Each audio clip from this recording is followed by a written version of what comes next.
New today, Twitter announcing a new plan to defend against Elon Musk's bid to buy the company for $43 billion, with the board unanimously voting to adopt the so-called poison pill.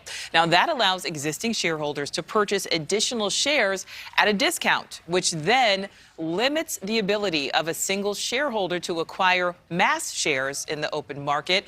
The poison pill would be triggered once anyone buys 15% or more of Twitter's shares, and Musk currently owns more than 9%, making him the second largest shareholder.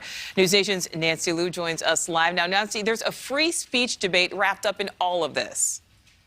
That's right, Nicole. And the debate used to happen in an actual town square, but due to technology, almost everyone can chime in from anywhere. New tonight, we're digging in to whose money controls these new modern virtual town squares.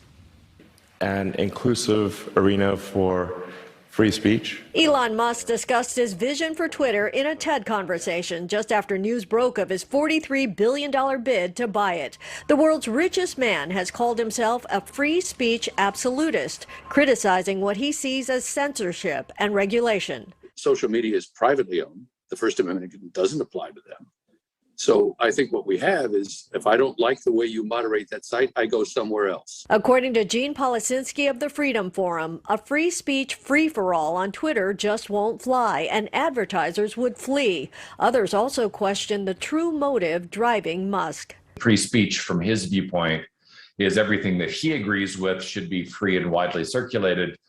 He's not a fan of criticism or speech that goes against his beliefs, however. I assume if he doesn't buy it, he might start his own. If you can offer $43 billion to buy something, you could spend $20 billion to build your own. Indeed, billionaires have backed other platforms in recent years. There is Parler, where users are encouraged to speak freely, and Truth Social from former President Trump, who was banned from Twitter while in office. Left-leaning billionaires, including George Soros, also recently launched a public benefit corporation to fund media projects they say will tackle disinformation.